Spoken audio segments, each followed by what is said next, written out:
बिस्मिल्लाहिर्रहमानिर्रहीम।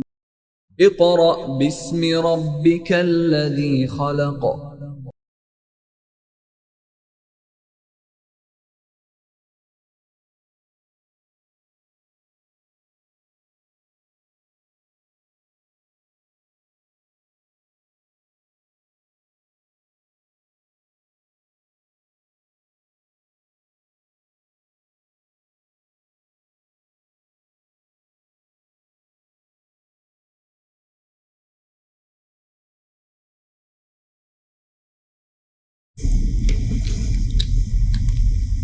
Bismillahirrahmanirrahim. Respected parents and dear students, अस्सलामु अलैकुम। स्टूडेंट्स, आज हम वर्क फॉर डे 3 से अपना नेक्स्ट जो लेक्चर है उसको स्टार्ट करेंगे और इसमें स्टूडेंट्स जो आज का हमारा टॉपिक है वो है पॉसिबिलिटीज़ ऑफ केमिकल इक्विलिब्रियम। कि हमने बेसिकली जो पॉसिबिलिटीज़ थी जिनके बारे में वर्क फॉर डे 2 में डिस्कशन स्टार्ट की थी उसको अब हम फर्दर आगे लेकर चलेंगे। स्टूडेंट्स, आपको वर्क फॉर डे 2 में ये बताया गया था कि बेसिकली केमिकल इक्विलिब्रियम स्टेट क्या होती है और उसके साथ साथ आपको केमिकल इक्विलिब्रियम स्टेट की पॉसिबिलिटीज़ जो हैं उनके नेम्स भी बता दिए गए थे। जैसा कि आपके सामने वाइट बोर्ड पे दोनों नेम्स मेंशन हैं। The first one is static equilibrium and the second one is dynamic equilibrium. तो स्टूडेंट्स, आइए इसको स्टार्ट करते हैं। तो students, first of all, what is static equilibrium?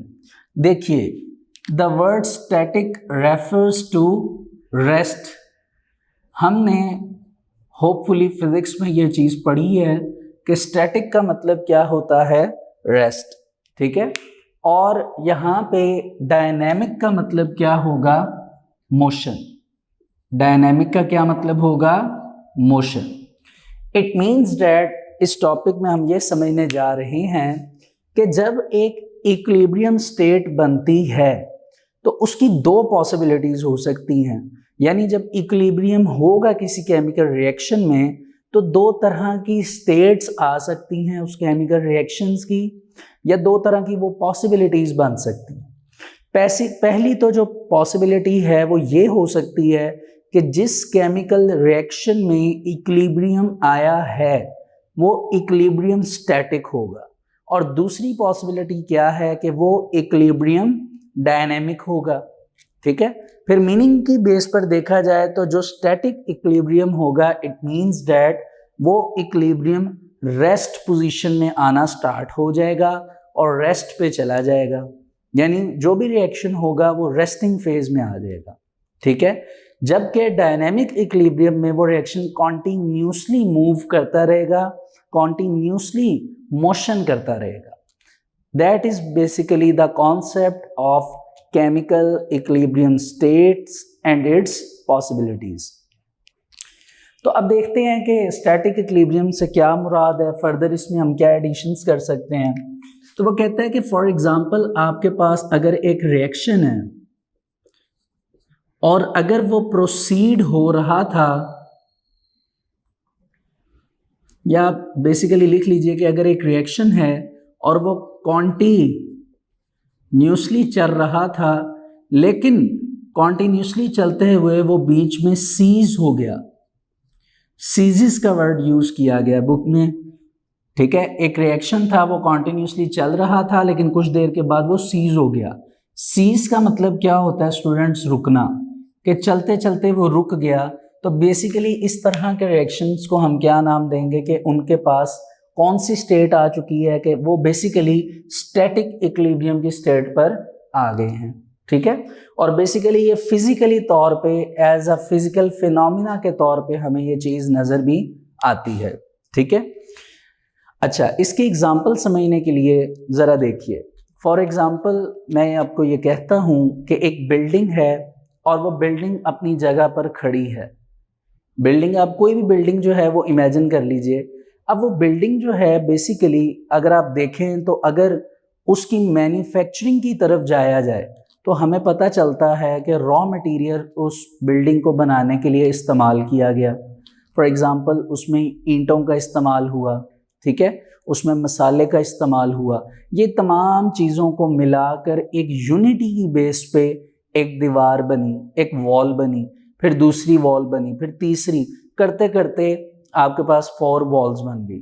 फिर उसके ऊपर लिंटल डाला गया, फिर उसके ऊपर सेकंड बिल्डिंग, थर्ड बिल्डिंग, इस तरह करके आप देखिए कि एक बहुत बड़ी बिल्डिंग क्रिएट की गई। अब वो बिल्डिंग जो है वो अपनी जगह पर स्टैंड रहेगी, अपनी जगह पर खड़ी रहेगी। हम ये भी कह सकते हैं कि जब वो बिल्डिंग बन चुकी थी या जब वो बिल्डिंग बन चुकी है तो बेसिकली वो स्टैटिक फॉर्म में आ गई है, रेस्ट फॉर्म में आ गई है, अब वो मूव नहीं करेगी। That is a good example of static equilibrium. इसमें कोई शक नहीं है कि फिजिकली तौर पे बहुत से ऐसे कह लीजिए चेंजेस आ सकते हैं जिसकी वजह से उस पर इफेक्ट पड़े, लेकिन वो बिल्डिंग जो है वो बेसिकली स्टैटिक इक्विलिब्रियम की एक गुड एग्जाम्पल है और वो बिल्डिंग रेस्ट पोजीशन में रहेगी। जैसे अर्थक्वेक आता है, जलजला, तो आपको पता है कि हमारी जितनी भी बिल्डिंग्स हैं वो मूव करती हैं, तो ये एक फिजिकल फिनोमिना में आ जाता है अर्थक्वेक। उसका इफेक्ट ज़रूर होता है उस बिल्डिंग पे, लेकिन जो बिल्डिंग है इटसेल्फ वो असल में स्टैटिक इक्विलिब्रियम की पोजीशन में रहती है, ठीक है। तो ये बेसिकली स्टूडेंट्स आपके पास कॉन्सेप्ट है स्टैटिक इक्विलिब्रियम का। पेज नंबर 4 पे आप देख सकते हैं, पॉसिबिलिटीज आपको बॉटम पे नजर आएंगी। पहली पॉसिबिलिटी है स्टैटिक इक्विलिब्रियम की जी। When reaction ceases to proceed it is called static equilibrium. This happen mostly in physical phenomenon, ठीक है जी। For example a building remains standing rather than falling down because all the forces acting on it are balanced। कि उसमें जितनी भी forces लग रही हैं बेसिकली वो आपस में फोर्सेस बैलेंस्ड हैं, ठीक है। ये उन्हीं फोर्सेस की बात हो रही है, उसी रॉ मटेरियल की बात हो रही है जिस बेस पे उस बिल्डिंग को बनाया गया है, ठीक है। अगर आप ये देखिए कि ये बैलेंस ना हो उस बिल्डिंग में, इन फोर्सेस का एक कांस्टेंट लेवल का बैलेंस ना हो, तो चांसेस हैं कि वो बिल्डिंग गिर सकती है, ठीक है जी। This is an example of static equilibrium, ठीक है जी। बहुत इजी सा था। इसमें आप ये भी कह सकते हैं कि जी स्टैटिक इक्विलिब्रियम की एग्जाम्पल जो है वो बिल्डिंग है, ठीक है, लेकिन आपने सिर्फ नाम नहीं लिखना, आपने इसको इलेबोरेट भी करना है जिस तरह पॉइंट में किया गया। अच्छा, अब चलते हैं जी डायनेमिक की तरफ। डायनेमिक जो है वो इससे भी ज़्यादा कन्वीनियंट डेफिनेशन है, मैं तो ये कहूँगा कि जो डायनेमिक इक्विलिब्रियम की डेफिनेशन है it is so much relevant to chemical equilibrium state, ठीक है।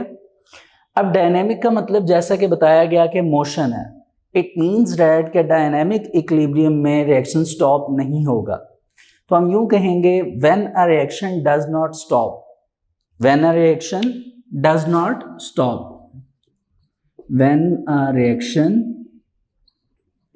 does not stop,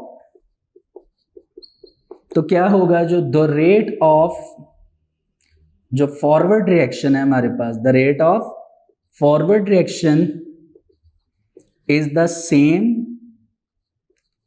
as the rate of reverse reaction but opposite in direction, but opposite in direction। देखिए बहुत सिंपल है, राइट करने के साथ साथ ही मुझे यकीन है कि आपको समझ आ गया होगा। पहली बात डायनामिक इक्विलिब्रियम क्या है ये समझिए।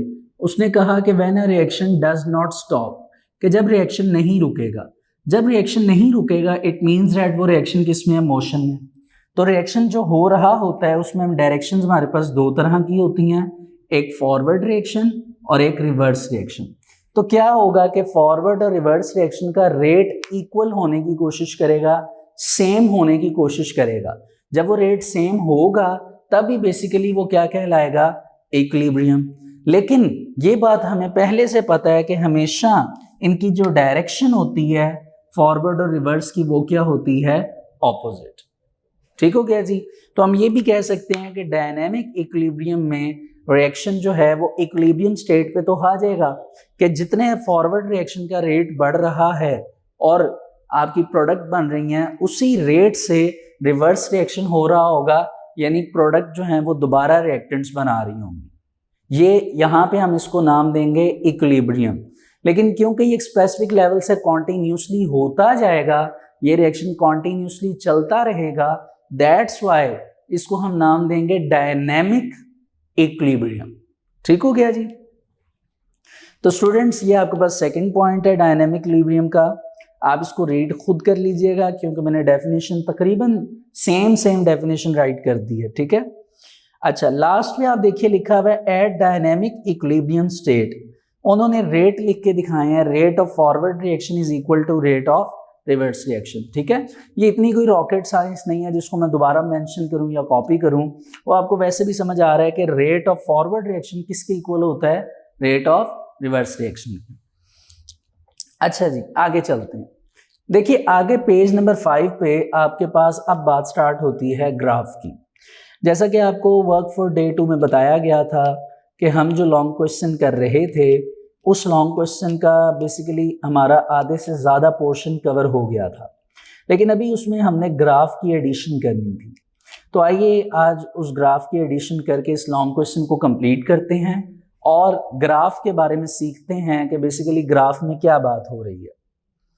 स्टूडेंट्स, यहाँ पे एक कॉन्सेप्चुअल बात मैं आपको बताना चाहूँगा जो बहुत इम्पॉर्टेंट है वो ये कि अगर आपने लॉन्ग क्वेश्चन में, जैसा कि मैंने आपको बताया था कि रिवर्सिबल रिएक्शन के 3 पॉइंट्स को लिख के आप पेज नंबर 4 पर जो पैराग्राफ मैंने आपको लिखवाया था एक्सप्लेनेशन में, अगर आप वो पैराग्राफ लिखते हैं तो उस पैराग्राफ को कंप्लीट लिखने के बाद जो एक रिएक्शन रिवर्सिबल फॉर्म में कैल्शियम कार्बोनेट का लिखा हुआ है उसको लिखते हैं, तो उसके बाद डायरेक्ट आपको हेडिंग देनी है ग्राफ की और उसके बाद आपने सिर्फ ये ग्राफ प्लॉट करना है, इस ग्राफ को आपने बनाना है, आपका लॉन्ग क्वेश्चन कंप्लीट हो जाएगा। ठीक है। लेकिन अगर आप में से कुछ स्टूडेंट्स जो हैं जो कैल्शियम कार्बोनेट वाली एग्जांपल नहीं करना चाहते और वो ये सोच रहे हैं कि हम भाई पीछे हाइड्रोजन आयोडाइड वाली एग्जांपल करेंगे क्योंकि वो इजी है, उसका मटेरियल कम है, तो वो ये बात याद रखें कि अगर उन्होंने वो एग्जांपल की एक्सप्लेनेशन की जो कि फर्स्ट एग्जांपल थी, तो उनको फिर उसके बाद पेज नंबर 5 के टॉप पे जो पैराग्राफ नज़र आ रहा है ग्राफ के ऊपर वाला, वो पैराग्राफ भी उनको राइट करना पड़ेगा। अब ये एक प्रॉब्लम है। अब इसकी आप रीज़न पूछें तो मैं आपको उसका आंसर ये देता हूँ कि जो आपने कैल्शियम कार्बोनेट वाला पैराग्राफ देखा है, उस कैल्शियम कार्बोनेट के पैराग्राफ के अंदर पहले से ही वो एक्सप्लेनेशन कर दी गई है जो एक्सप्लेनेशन ग्राफ के लिए इम्पॉर्टेंट है। ठीक है। इस वजह से उस पैराग्राफ के साथ ग्राफ बनाना है, सिर्फ ग्राफ के ऊपर वाली एक्सप्लेनेशन नहीं करनी। ठीक है। अभी हम इसको रीड करेंगे, आप बाद में इसको मैच कर लीजिएगा, आपको उस चीज़ का अंदाज़ा हो जाएगा। ठीक है। चलिए ग्राफ की तरफ मूव करते हैं।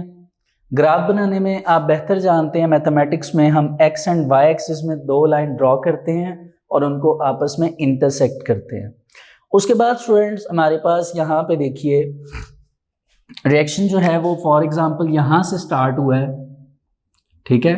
यहाँ से जैसी रिएक्शन स्टार्ट हुआ, ये एक लाइन आते हुए कर्व होना स्टार्ट हुई और कर्व होने के साथ साथ बिल्कुल स्ट्रेट हो गई। ठीक है। अब मैंने यहाँ पे मेंशन किया हुआ है फॉरवर्ड रिएक्शन। देखिए फॉरवर्ड रिएक्शन के बारे में हमने ये पढ़ा था कि जब फॉरवर्ड रिएक्शन स्टार्ट होता है तो स्टार्टिंग में आपको याद होगा हमने बात की थी कि फॉरवर्ड रिएक्शन स्टार्टिंग में क्या होता है? फास्ट। अब यहाँ पे आप सोच रहे होंगे फास्ट कैसे होता है। ठीक है। तो इस चीज़ को समझने के लिए साथ एक रिएक्शन भी राइट कर लेते हैं ताकि हमें प्रॉपरली ये बात समझ आ जाए। तो जी रिएक्शन हमारे पास है H2 + I2 to form 2HI। ठीक हो गया। अब इसमें फॉरवर्ड रिएक्शन कैसे आएगा? देखिए स्टार्टिंग में तो हाइड्रोजन और आयोडीन कंबाइन करेंगे तभी क्या बनेंगी? प्रोडक्ट। यानी ये दोनों रिएक्टेंट्स रिएक्ट करके क्या बनाएंगे, प्रोडक्ट। प्रोडक्ट तो पहले थी ही नहीं, इन्होंने बनानी है। इस वजह से ये जो डायरेक्शन थी हमने पढ़ा था, ये कौन सी होगी, फॉरवर्ड। तो फॉरवर्ड डायरेक्शन स्टार्टिंग में क्या होती है, फास्ट, ठीक है। लेकिन with the passage of time, क्योंकि रिएक्टेंट्स जो हैं वो कन्वर्ट हो चुके होते हैं काफ़ी हद तक प्रोडक्ट में, और प्रोडक्ट की कंसंट्रेशन ज़्यादा होती है, इसलिए रिएक्टेंट्स जो हैं with the passage of time बनने में टाइम लगता है, ठीक है। और हम ये कह देते हैं कि जी forward reaction with the passage of time, with the passage of time क्या होना स्टार्ट हो जाता है, स्लो। थोड़ा थोड़ा टाइम गुजरता है तो वो स्लो होना स्टार्ट हो जाता है, ठीक है। और फिर एक वक्त ऐसा आता है कि वो बिल्कुल स्ट्रेट हो रहा है, आपको नजर आ रहा है।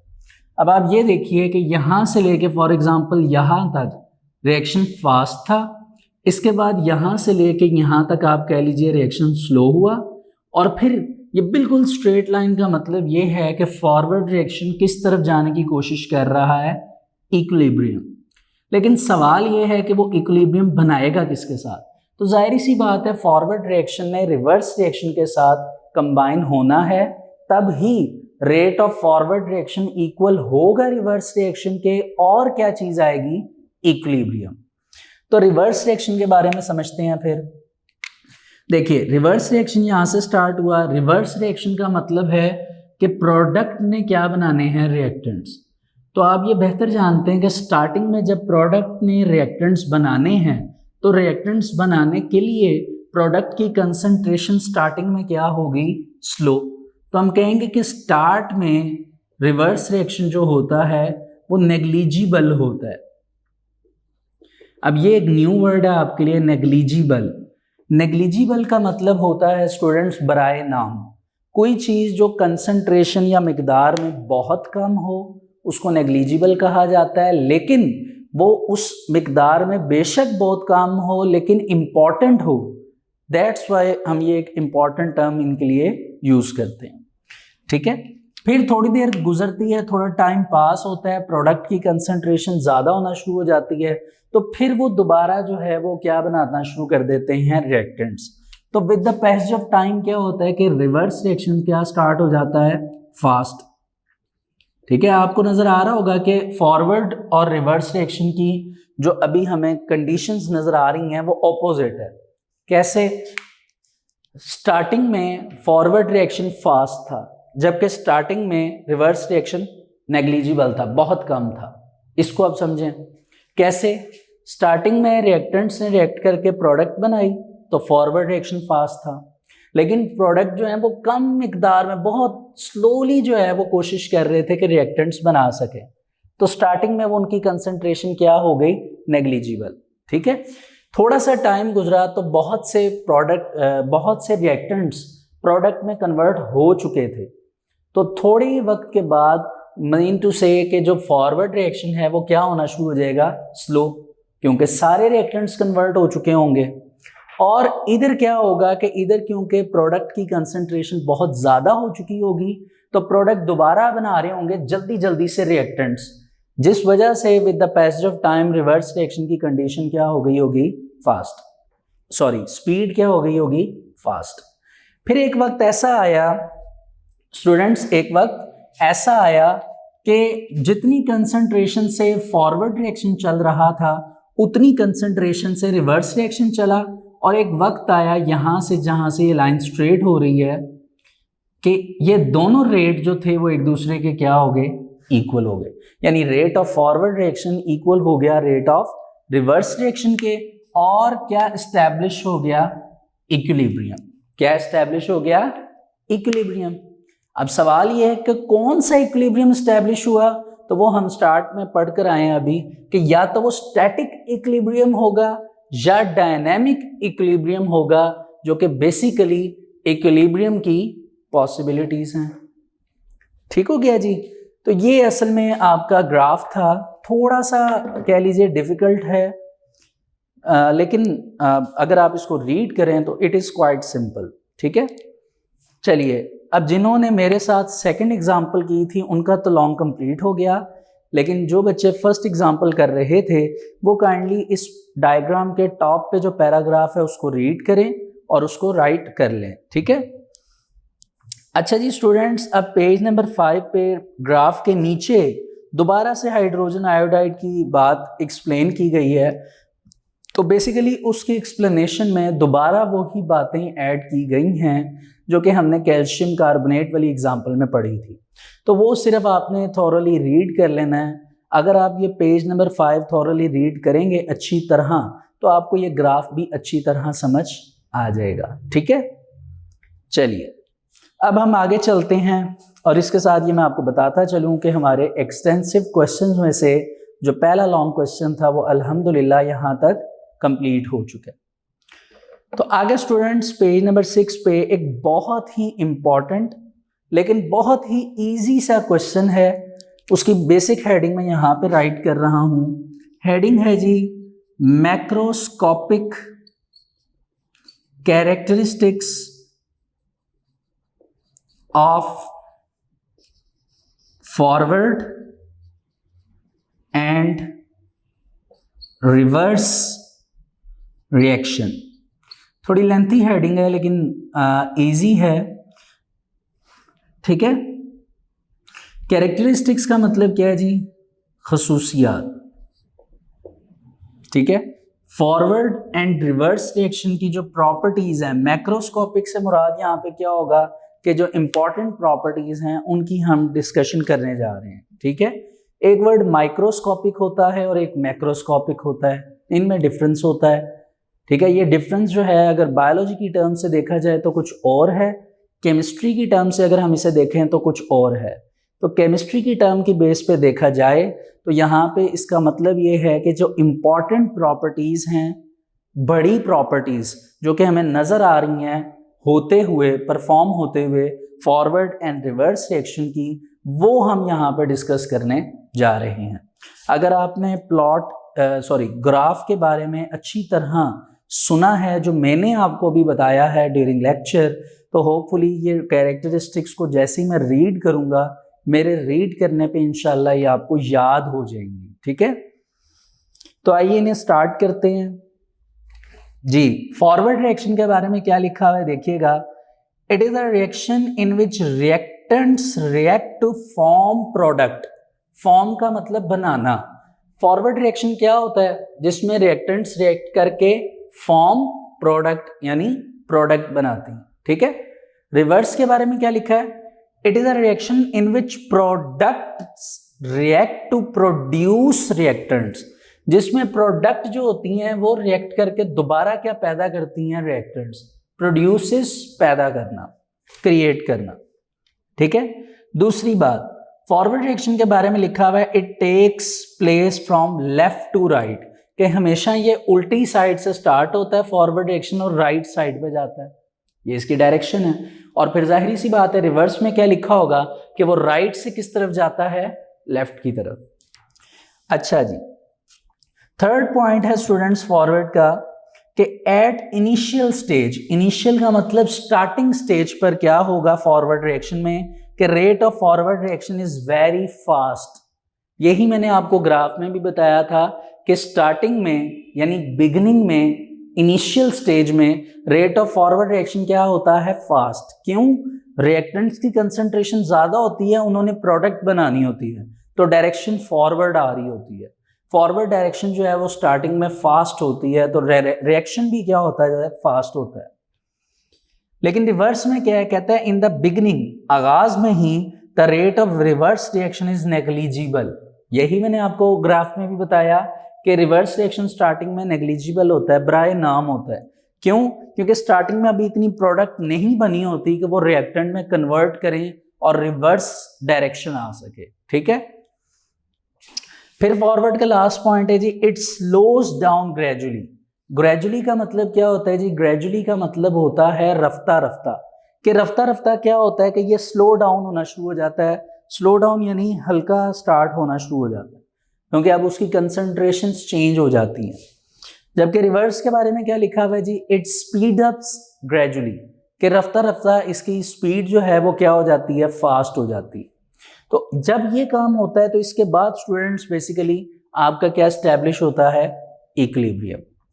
तो अब यहाँ पे स्टूडेंट्स आपका ये क्वेश्चन होगा कि मैक्रोस्कोपिक कैरेक्टरिस्टिक्स जो हैं ये लॉन्ग क्वेश्चन है कि शॉर्ट है। तो याद रखिए ये important short and long question है। अगर आपको ये शॉर्ट में आ जाता है difference between forward and reverse reaction, तो आपने स्टूडेंट्स इसके दो पॉइंट्स लिखने हैं डिफरेंस में, और अगर लॉन्ग में आएगा तो ये आपको 4 मार्क्स का आएगा और आपने इसके 4 पॉइंट्स जैसे लिखे हुए हैं वैसे ही मेंशन कर देने हैं। सो स्टूडेंट्स बहुत इंटरेस्टिंग टॉपिक था आज का जो हमने वर्क फॉर डे 3 में कंप्लीट किया। इंशाल्लाह आपसे फिर मुलाकात होगी। अभी के लिए अल्लाह हाफिज़।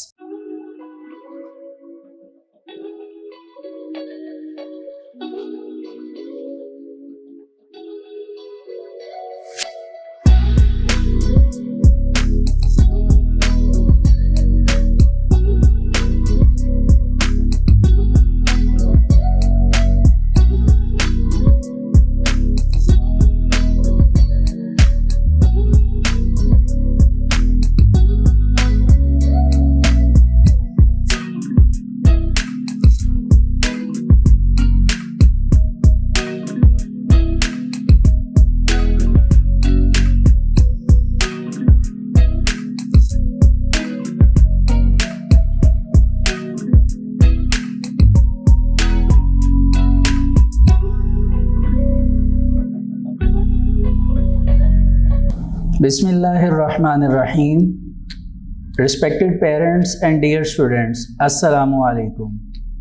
स्टूडेंट्स आज हम वर्क फॉर डे 4 से अपना नेक्स्ट टॉपिक स्टार्ट करेंगे which is macroscopic characteristics of dynamic equilibrium.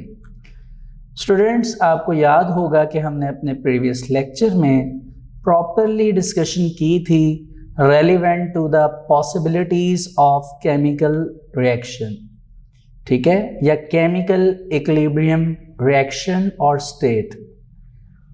उसके बाद हमने स्टूडेंट्स मैक्रोस्कोपिक कैरेक्टरिस्टिक्स पढ़ी थी फॉरवर्ड एंड रिवर्स रिएक्शन की, और इसी तरह आज का आर्टिकल जो हम स्टार्ट करेंगे वो basically macroscopic characteristics of dynamic equilibrium है। और अगर आप वाइट बोर्ड पे देखें तो मैंने यहाँ पे लिखा हुआ है कि हम इन प्रॉपर्टीज़ को रीडिंग में कवर करेंगे, ठीक है। तो इसके लिए आप बुक के पेज नंबर 6 पे आ जाइए।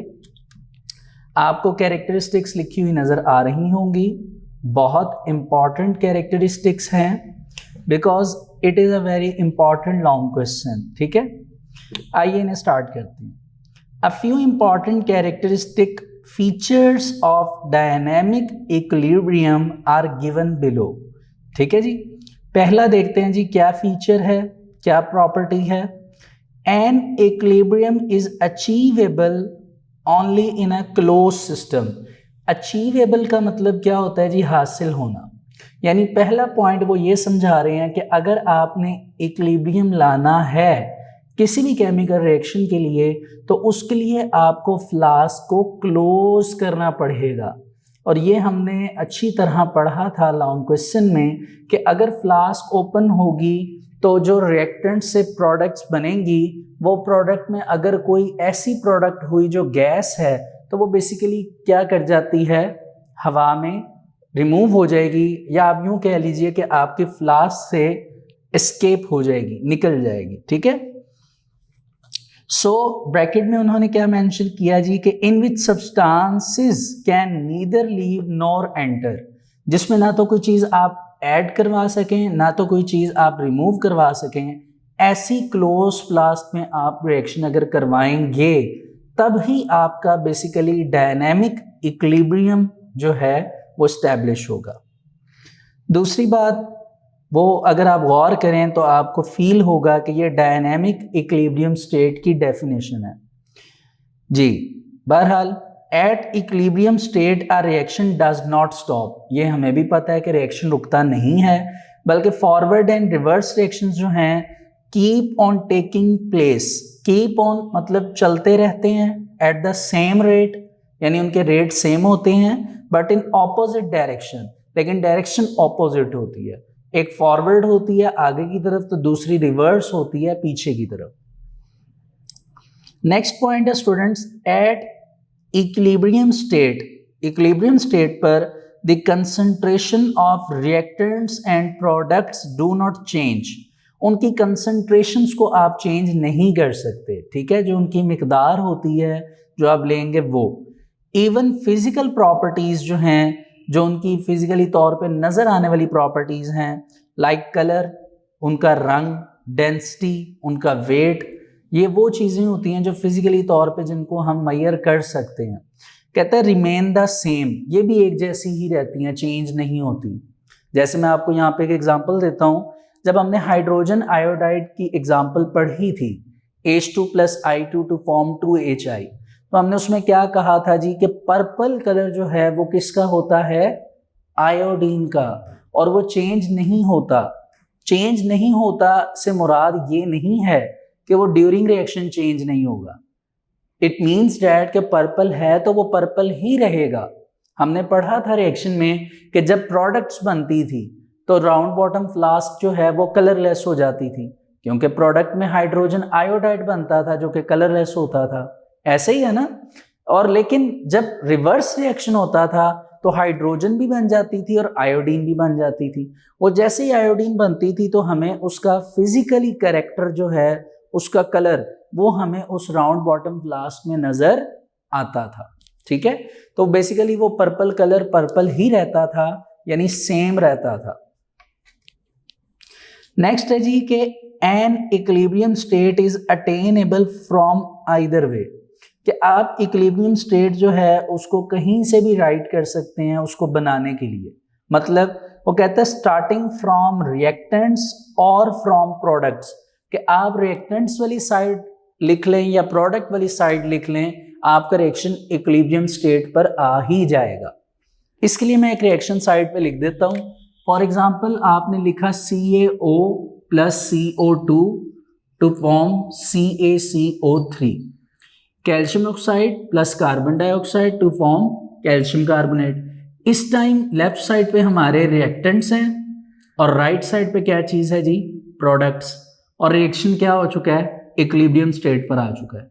अब आप रिएक्टेंट इस तरफ लिखें और प्रोडक्ट उस तरफ आए तब भी इक्विलिब्रियम स्टेट आ सकती है। नहीं तो अगर आपने CaCO3 जो कि ऊपर वाले रिएक्शन की निस्बत जो थे वो प्रोडक्ट्स थे, उनको आपने इधर लिख लिया और क्या बना दिया, CaO + CO2, तब भी इक्विलिब्रियम क्या हो जाएगा, स्टैब्लिश हो जाएगा, ठीक है। अच्छा जी, लास्ट पॉइंट है स्टूडेंट्स कि an equilibrium state can be disturbed and again achieved, कि अगर किसी भी वजह से इक्विलिब्रियम स्टेट को डिस्टर्ब कर दिया तो आप उसको दोबारा अचीव कर सकते हैं, उसका दोबारा इक्विलिब्रियम स्टेट आ सकती है, लेकिन थोड़ा सा टाइम लगेगा, ठीक है। अंडर द गिवन कंडीशंस, और कंडीशंस क्या हैं जी, कि उनकी कंसंट्रेशन यानी उनकी मिकदार, उनका प्रेशर और उनका टेम्परेचर, ये साथ होना बहुत ज़्यादा ज़रूरी है। अगर ये चीज़ें होंगी तब ही ऐसा होगा। इसकी मिसाल इस तरह की हम ले सकते हैं कि फॉर एग्जांपल मैं ये कहता हूँ कि एक बॉय है, एक लड़का है, वो एक ऐसे रूम में एंटर होता है बाहर गर्मी से कि उसे पसीना आ रहा होता है, बहुत ज़्यादा स्वेटिंग हो रही होती है, तो वो एक ऐसे कमरे में एंटर करता है जहाँ पर AC लगा हुआ है। तो क्या होगा स्टूडेंट्स, AC की कूलिंग बहुत ज़्यादा होगी। जैसे ही वो बॉय उस रूम में एंटर करेगा तो अचानक ही उसको कूलनेस फील होगी, ठंडक। एक हिसाब से अब कह लीजिए थोड़ी देर के लिए तो उसे सर्दी लगेगी, ठीक है, लाइटली। उसके बाद क्या होगा कि उसकी बॉडी जो है वो उस रूम के हिसाब से टेम्परेचर को मेंटेन करेगी और वो बैलेंस हो जाएगा। अब उसे पसीना बिल्कुल नहीं आएगा, ठीक है, और बॉडी बैलेंस हो जाएगी। इसको हम इक्विलिब्रियम कह सकते हैं कि ह्यूमन बॉडी ने एनवायरनमेंट के साथ क्या किया, बैलेंस किया और इक्विलिब्रियम आ गया। अब वही लड़का अगर वापस उस रूम से, AC वाले रूम से बाहर जाएगा तो क्या होगा, बाहर तो गर्मी है, तो जैसे ही वो बाहर एंटर होगा बहुत ज़्यादा गर्मी उसको फील होगी, बहुत अजीब फील होगा। लेकिन थोड़ा सा टाइम गुजरने के बाद वो उस इन्वायरमेंट के साथ क्या हो जाएगा, एडजस्ट हो जाएगा। उसको गर्मी तो लगेगी नो डाउट, लेकिन वो बैलेंस होने की कोशिश करेगा। तो यहाँ पे बेसिकली इस एग्जाम्पल का मकसद क्या है कि आप देखिए, इसको चीज़ को फील करिए कि जब वो एंटर हुआ और जब वो रिमूव हुआ तो इसमें उसको डिस्टर्बेंस हुई, ठीक है, लेकिन उस डिस्टर्बेंस के बाद वो दोबारा इक्विलिब्रियम की तरफ आने लग गया। इसी तरह केमिकल रिएक्शंस होते हैं कि अगर हम उनमें कुछ चेंजेस भी करें किसी भी रीजन से तो उनमें काफ़ी हद तक डिस्टर्बेंस आ जाती है, ठीक है, लेकिन वो दोबारा फिर वापस क्या होना शुरू हो जाते हैं, अचीवेबल प्रोसेस में आ जाते हैं, यानी वो दोबारा जो है अगेन जो है वो इक्विलिब्रियम स्टेट की तरफ मूव करते हैं। तो ये स्टूडेंट्स बेसिकली हमारी डायनेमिक इक्विलिब्रियम की इंपॉर्टेंट कैरेक्टरिस्टिक्स थी जो कि अल्हम्दुलिल्लाह हमने जो रीडिंग है उसमें कवर कर ली। लेकिन जी अब हम एक इंपॉर्टेंट टॉपिक की तरफ मूव कर रहे हैं which is law of mass action.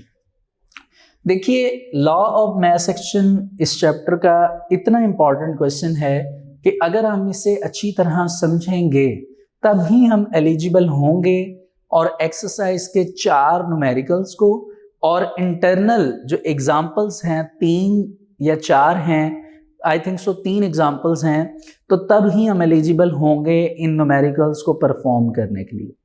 तो आइए इस लॉन्ग को स्टार्ट करते हैं, लॉ ऑफ मास एक्शन को। फर्स्ट ऑफ ऑल मैं ये चाहूँगा कि आप ये हेडिंग्स अपने पास बना लीजिए, ये लॉन्ग क्वेश्चन को राइट करने की हेडिंग्स हैं।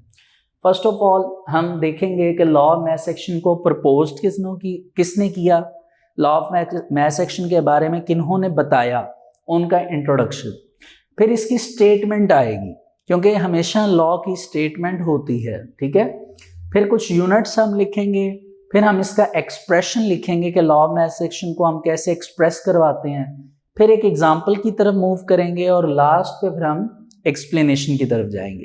तो बेसिकली ये हमारी हेडिंग्स हैं। आइए स्टार्ट करते हैं। स्टार्टिंग कुछ इस तरह की है कि इंट्रोडक्शन के बारे में अगर बताया जाए तो 2 chemist, the first one is Guldberg and the second one is Waage. Guldberg and Waage जो थे ये बेसिकली 2 केमिस्ट थे जिन्होंने 1869 में ये लॉ जो था प्रपोज्ड किया था which is called law of mass action. तो 1869 में प्रपोज्ड करदा ये जो लॉ था इसकी एक स्टेटमेंट बनाएगी, लेकिन स्टूडेंट स्टेटमेंट को अभी समझाना और आपके समझ आना मुश्किल हो जाएगा। पहले हम बाकी हेडिंग्स को कवर करते हैं, एक्सप्लेनेशन की तरफ जाते हैं। जब एक्सप्लेनेशन कंप्लीट हो जाएगी उसके बाद इंशाल्लाह आपको स्टेटमेंट अच्छी तरह फिर समझ आएगी। तो इंट्रोडक्शन के बाद सेकंड नंबर पे हम जिधर जा रहे हैं वो यूनिट है। तो देखिए, फिल वक्त आपको ये याद रखना पड़ेगा कि इस कॉन्सेप्ट में हम मोल डीएम पर क्यूब को यूनिट के तौर पर इस्तेमाल करेंगे। हमारे पास कोई भी वैल्यू अगर हम इस लॉ में यूज़ करेंगे तो उसका यूनिट क्या होगा, मोल डीएम पर क्यूब, ठीक है। और ये मोल डीएम पर क्यूब कैसे आता है, ये जब हम न्यूमेरिकल्स की तरफ मूव करेंगे तो इंशाल्लाह मैं इसके बारे में कुछ ना कुछ पॉइंट आपको ज़रूर ऐसा बता दूंगा कि आपको ये चीज़ समझ आ जाए कि मोल डीएम पर क्यूब ही क्यों इन न्यूमेरिकल्स का और इस टॉपिक का यूनिट लिया गया, ठीक है। वैसे तो इसके बारे में यहाँ पे बुक में मेंशन नहीं है आपके सिलेबस के अकॉर्डिंग, लेकिन फिर भी मैं कोशिश करूँगा कि जब न्यूमेरिकल्स करवाए जाएँ तब कोई ना कोई एक ऐसा पॉइंट आपको बता दूँ। इसके बाद अब एक्सप्रेशन कैसे किया जाएगा, तो स्टूडेंट्स इसको एक स्पेसिफिक ब्रैकेट्स होती हैं जिनको हम स्क्वायर ब्रैकेट कहते हैं उसमें मेंशन करेंगे। अब ये क्या बात हो रही है, कुछ आप ये समझने की कोशिश करें कि कोई भी वैल्यू है जिस वैल्यू को हम इस लॉ के मुताबिक स्टार्ट कर रहे हैं उस वैल्यू का यूनिट हमेशा मोल डीएम पर क्यूब होगा और उस वैल्यू को हमेशा हम स्क्वायर ब्रैकेट में राइट करेंगे, ठीक है। अब वो वैल्यूज क्या हैं उसकी तरफ जाने के लिए हम एक एग्जाम्पल यूज करने लगे हैं जो सबसे एक जर्नल एग्जाम्पल है जो आपको भी समझ आ जाएगी। देखिए, मैं कहता हूँ मेरे पास फॉर एग्जाम्पल कोई भी चीज़ ए है प्लस कोई भी चीज़ बी है, इनको मैंने रिएक्टेंट्स वाली साइड पर लिखा। मेरे पास एक रिवर्सेबल रिएक्शन है, ए और बी की डायरेक्शन फॉरवर्ड होगी, तो फॉरवर्ड डायरेक्शन के लिए मैं कांस्टेंट यूज कर रहा हूँ के एफ। एफ इसकी बेस में लिखा है, एफ स्टैंड फॉर फॉरवर्ड, ठीक है। और आपको पता है किसी भी कांस्टेंट के लिए हम के का इस्तेमाल करते हैं। इसी तरह नीचे हम के आर लिख देंगे, ये रिवर्स डायरेक्शन के लिए। मैं कहता हूं जी ए एंड बी मेरे पास दो कोई भी वैल्यूज हैं जिनको फॉरवर्ड डायरेक्शन में देखा जाए तो ये कंबाइन होकर प्रोडक्ट बना रही हैं, और फॉर एग्जांपल प्रोडक्ट है C प्लस डी। तो क्योंकि ये रिवर्सिबल रिएक्शन है तो C प्लस डी दोबारा कंबाइन करके रिएक्टेंट्स बनाएंगे, ये प्रोडक्ट बनेंगी, ये रिएक्टेंट्स बनेंगे। ठीक है, इस टाइम मैं ये कह सकता हूं कि मेरे पास जो वैल्यूज हैं या मेरे पास जो भी इस टाइम अवेलेबल है वो A, B, C and D, ये चार चीजें अवेलेबल है। अब इन चारों चीजों को आपने किस में कवर करना है, क्लोज करना है इन करली ब्रैकेट्स में। तो एक्सप्लेनेशन में जाके मैं ये कह रहा हूं कि करली ब्रैकेट में A आ जाएगा, कॉमा करली ब्रैकेट में, सॉरी करली ब्रैकेट नहीं थी, ये स्क्वायर ब्रैकेट है, B आ जाएगा, फिर स्क्वायर ब्रैकेट में C आ जाएगा एंड D आ जाएगा। दो बातें अप्लाई होगी। तीसरी बात क्या है, इन सब का यूनिट क्या होगा, मोल डीएम पर क्यूब, यानी A भी मोल डीएम पर क्यूब, ये भी मोल डीएम पर क्यूब, ये भी मोल डीएम पर क्यूब, और D का यूनिट भी क्या होगा, मोल डीएम पर क्यूब। तो इन सब का यूनिट जो है वो सेम होगा, वो क्या होगा, मोल डीएम पर क्यूब। ठीक है जी, होपफुली यहां तक आपको कुछ ना कुछ समझ आया होगा। अब मैं लॉ की तरफ चलता हूं। जब लॉ को मैं ड्राइव करूंगा फिर बेसिकली आपको कुछ अच्छी तरह मजीद समझ आएगा। इसी एग्जांपल से दोबारा स्टार्ट करूंगा। देखें, मैं कहता हूं जी कि मेरे पास कोई प्रोडक्ट A जो है, मेरे पास एक वैल्यू है B है, मेरे पास रिवर्सिबल डायरेक्शन आ गया, C है एंड D है। मैंने इनको ब्रैकेट्स में भी क्लोज कर दिया, वो क्लोज करके आपको दिखाया, और फिर इन सब को यूनिट क्या दे दिया, मोल डीएम पर क्यूब। अब लॉ के अकॉर्डिंग क्या है कि हमने इसकी फॉरवर्ड और रिवर्स डायरेक्शन को देखना है। तो मैं ये कहूँगा स्टूडेंट्स के जो इसमें रेट ऑफ फॉरवर्ड रिएक्शन है, रेट ऑफ फॉरवर्ड रिएक्शन है, बेसिकली ये डायरेक्टली प्रोपोर्शनल है bracket A bracket B, square bracket A and B। इसका क्या मतलब है, इसका मतलब ये है कि जितना रेट ऑफ फॉरवर्ड रिएक्शन ज्यादा होगा, रिएक्टेंट्स की कंसंट्रेशन का उतना ही ज्यादा होना जरूरी है, तब ही रेट ऑफ फॉरवर्ड रिएक्शन क्या होगा, ज्यादा होगा। ये आपके पास फॉरवर्ड रिएक्शन में रिएक्टेंट्स आ गए और ये हमने इनको यहां पे मेंशन कर दिया। एक वक्त ऐसा आएगा कि फॉरवर्ड रिएक्शन है, जाहिर सी बात है कांस्टेंट होना है, तो कांस्टेंट होने के लिए हम डायरेक्टली प्रोपोर्शन का साइन रिमूव करेंगे, इक्वल का साइन लगाएंगे। कौन सा साइन लगाएंगे, इक्वल का साइन, और कांस्टेंट जो हम ऐड करेंगे वो हमारे पास होगा KF, जो कि हम पहले भी रिएक्शन में ले चुके हैं। ठीक है, K स्टैंड फॉर कांस्टेंट के लिए यूज होगा और F इसकी बेस में फॉरवर्ड को शो कर रहा है। तो कांस्टेंट होने पर A और B की वैल्यूज जो हैं वो हमारे पास ऐसे ही गिवन आ जाएंगी। ये हमारे पास आ जाएगा रेट ऑफ फॉरवर्ड रिएक्शन, जो कि कांस्टेंट होके A एंड B बन चुका है। ये हमारे पास स्टूडेंट्स पहला एक आंसर आ गया। अब हम क्या निकालेंगे इसी तरह जी, रेट ऑफ रिवर्स रिएक्शन। अब रेट ऑफ रिवर्स रिएक्शन जो है वो भी उसी तरह होगा, उसका रेट जिस तरह फॉरवर्ड का था, लेकिन डायरेक्शन ऑपोजिट होगी। तो हम कहेंगे rate of reverse reaction directly proportional था किसके, C एंड D, क्योंकि वो रिवर्स रिएक्शन में हमारे पास जो प्रोडक्ट्स हैं वो बेसिकली C एंड D हैं। ठीक है, फिर एक वक्त आएगा कि ये कांस्टेंट होंगे इसी तरह, और इनका कांस्टेंट जो है वो हम कौन सा लगाएंगे, K और उसकी बेस में R, रिवर्स रिएक्शन का कांस्टेंट, और कांस्टेंट पे हमारी जो वैल्यूज हैं वो C एंड D ही रहेंगी। ये स्टूडेंट्स हमारे पास आ गया दूसरा रेट रिवर्स रिएक्शन का। ठीक हो गया। अब हम क्या करेंगे, हमने ये पीछे पढ़ा था एक लाइन बड़ी इंपॉर्टेंट कि रेट ऑफ जो फॉरवर्ड रिएक्शन होता है, rate of forward reaction, it is basically equal to rate of reverse reaction. ये आपको याद होगा ना, हमने ये पीछे ये रेट पढ़ा था। ठीक है, अब जो रेट ऑफ फॉरवर्ड रिएक्शन की वैल्यू वो हम इधर लिख देंगे। तो ये देखिए रेट ऑफ फॉरवर्ड हमारे पास ये है, तो हम लिखेंगे जी KF is equal to, sorry, equal to KF A B, बीच में इक्वल का साइन आ जाएगा। ठीक है, अच्छा अब क्योंकि सेंटर में इक्वल का साइन आ गया है, इस वजह से जो है हम ये वाला इक्वल का साइन यहाँ से रिमूव कर देंगे, क्योंकि एक लाइन में एक दफ़ा ही इक्वल को मेंशन किया जाता है। ये फॉरवर्ड रिएक्शन आ गया, और इक्वल के इस तरफ आप रिवर्स रिएक्शन लिखेंगे, वो आ जाएगा जी KR CD। ठीक है जी।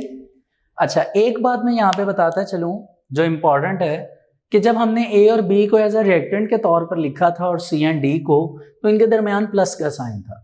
लेकिन जब हमने लॉ के अकॉर्डिंग इनको स्क्वायर ब्रैकेट में इनक्लोज किया, तो क्योंकि स्क्वायर ब्रैकेट जो थी वो मल्टीपल के लिए यूज हो रही हैं, ये आपस में मल्टीपल हो रही हैं, तो इनके बीच का प्लस का साइन जो है वो रेट्स में आकर खत्म हो जाएगा, रिमूव हो जाएगा। ठीक है। अच्छा, बहरहाल हमारे पास इस टाइम ये कंडीशन बन चुकी है। अब क्या होगा, देखिए KF अपनी जगह पर ही रहेगा, KR उधर मल्टीप्लाई हो रहा है तो इधर आके KR डिवाइड हो जाएगा, CD ऊपर अपनी जगह पर ही रहेंगे एज इट इज, AB इधर मल्टीप्लाई हो रहे थे तो इधर आके A ओवर B जो है वो ऐसे डिवाइड हो जाएंगे। ठीक है जी, ये हमारे पास एक रेट बन जाएगा। अब इसको आगे लेकर चलते हैं इसी रेट को। वो कहता है कि एक वक्त ऐसा आता है कि फॉरवर्ड और रिवर्स रिएक्शन इक्वल होने के बाद कांस्टेंट होते हैं, तो कांस्टेंट होने के लिए हम एक नया कांस्टेंट जो है उसे रिप्रेजेंट कर रहे हैं, वो है कैपिटल K और उसकी बेस में C। ठीक है, ये बेसिकली कहलाता है इक्विलिब्रियम कांस्टेंट। तो इक्विलिब्रियम कांस्टेंट किसके इक्वल होगा जी, KF ओवर KR के, यानी जहां पे KF ओवर KR लिखा हुआ है वहां पे हम कौन सा कांस्टेंट ऐड करवा देंगे, KC। तो अब यही होगा कि हम लिखेंगे जी KC is equal to CD over AB। ठीक है जी, ये बेसिकली स्टूडेंट्स हमारा आंसर आ गया है। तो आपने देखा कि हमने रेट ऑफ फॉरवर्ड रिएक्शन को, रेट ऑफ रिवर्स रिएक्शन को मेजर किया इस लॉ के मुताबिक, उसके रेट को इक्वल लिखा, और एक जनरल एग्जांपल के थ्रू हमने ये रेट निकाल लिया। लेकिन अब यहाँ पे ये सवाल है कि हमने एक्सप्लेनेशन भी समझ ली, एग्जांपल भी देख ली, एक्सप्रेशन भी देख लिया, इन सब का यूनिट भी क्या होगा, मोल DM पर क्यूब, वो भी हम अप्लाई नहीं करेंगे क्योंकि अभी बुक में भी अप्लाई नहीं किया गया। इंट्रोडक्शन भी समझ लिया। अब रह गई है जी स्टेटमेंट। स्टेटमेंट को समझने के लिए मैं यहाँ पर एक अपनी तरफ से एडिशनल एक पॉइंट बनवाना चाहता हूं इसी आंसर के लास्ट पे, और वो पॉइंट, वो की पॉइंट होगा जो आप हर न्यूमेरिकल के स्टार्ट में राइट करेंगे और उसी की बेस पे आपको स्टेटमेंट समझ आएगी। वो क्या है, वो ये कि देखिए KC जो है वो बेसिकली इक्वल किसके है, CD ओवर AB। आप ये मेजर करिए CD क्या चीज है, आप रिएक्शन में देखेंगे तो आपको नजर आएगा CD बेसिकली प्रोडक्ट्स है, तो आप कहेंगे KC is equal to products, और AB क्या चीज है जी, रिएक्टेंट्स। ये चीज स्टूडेंट्स बुक पे नहीं लिखी हुई, इसको आप मेंशन कर लीजिए, ये आपको न्यूमेरिकल्स में बहुत मदद देगा। ठीक है। दूसरी बात, अगर आप इसको गौर से देखें तो प्रिंसिपल ऑफ फिजिक्स के मुताबिक यहाँ पे इस रिएक्शन का मतलब ये है कि KC is directly proportional to products. ये इंपॉर्टेंट पॉइंट है, इसको किसी तरह समझिए कि KC जो है वो डायरेक्टली प्रोपोर्शनल है प्रोडक्ट्स के। जितने ज्यादा प्रोडक्ट होंगे KC की वैल्यू उतनी ही बड़ी होगी। ठीक है।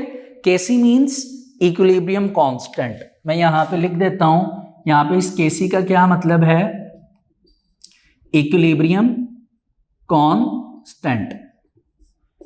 ठीक है। ये 2 पॉइंट्स मैंने एक्स्ट्रा करवाए हैं लेकिन ये इंपॉर्टेंट थे।